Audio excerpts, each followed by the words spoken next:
Привет, друзья, привет, зрители моего канала. Почему так редко выходит видео?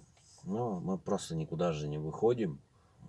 У нас же режим самоизоляции и самооштрафоваться мы должны, но нас наказывают э, органы за то, что мы выходим и нарушаем режим самоизоляции. Штрафы не маленькие, конечно, но ничего, мы выходим.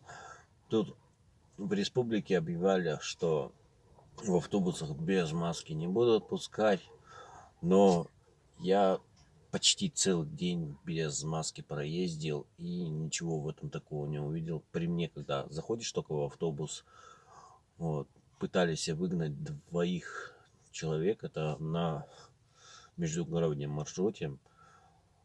Вот, я, то есть, отдал, у меня были с собой маски медицинские, я отдал двоим, которых пытались выгнать, но по городу ездил, то есть без проблем, без маски я передвигался. Почему я не ношу маску? Потому что в дальнейшем могут оказаться проблемы с легкими и можно заработать туберкулез. То есть от чего возникают проблемы с легким, мы все прекрасно знаем. Это всего лишь была рекомендация носить маски. То есть рекомендуют только больным носить маски, а не здоровым. А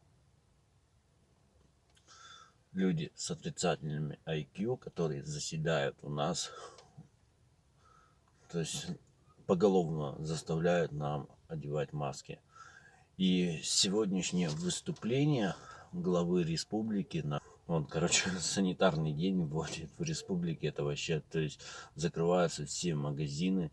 Он рекомендует не ездить общественным, рекомендует, не принуждает, рекомендует.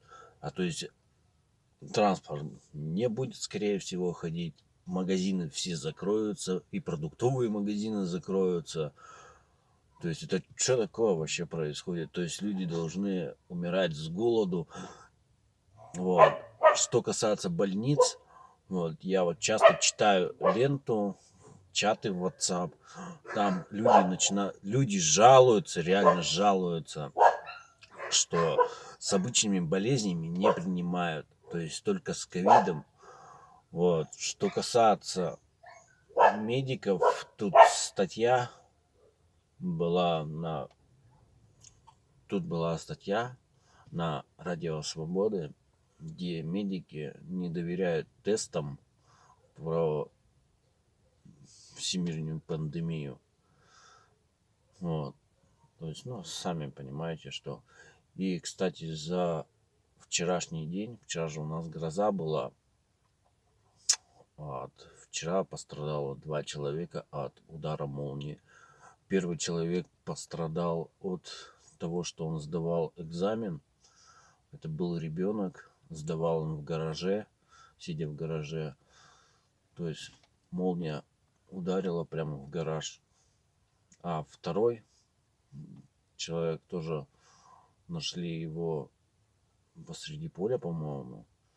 Вот. Следов насильственной смерти не было у него. Вот. Но были следы обожжения, то есть от удара молнии. Телефон был очень горячий, вот, то есть и не работал. То есть молния попала в телефон. Из-за телефона. То есть люди, выключайте телефоны во время грозы, потому что шанс попадания молнии это увеличится, потому что телефон задает мелкие электромагнитные волны, а это своего рода притягивает молнию. То есть неоднократно было случаи, что телефон бил неоднократно были случаи, что молния била в телефон.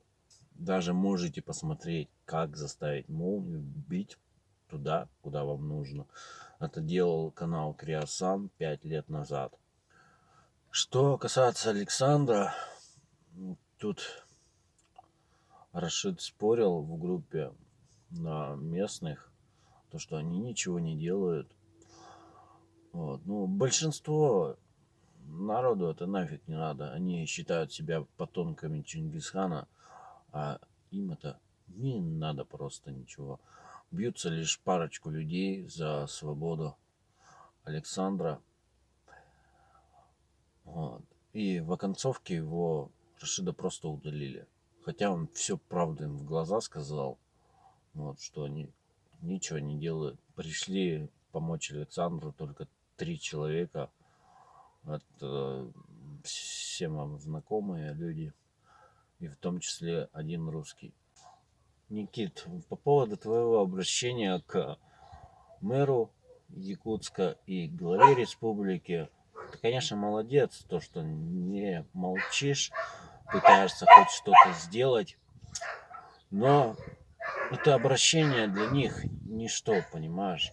Они проигнорят, даже не послушают тебя, они даже смотреть, скорее всего, не будут. Вот, что творится. Не, здесь в республике разобраться не могут. Посмотри, какой бардак творится по всей республике. Какие свалки. Ты, блин, до фиолетового. Самая богатая республика по ресурсам, а в итоге с таким нищим населением, понимаешь? Тут с работой очень проблемно. Вот не то, что с работой, блин. Тут вообще очень много всего.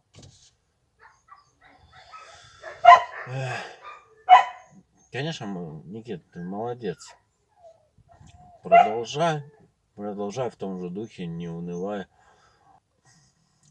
Ну, на этом все, пожалуй. Такие краткие новости. Спасибо, то, что остаетесь с нами. Вам всего доброго. Оставайтесь в дальнейшем с нами. Всем пока.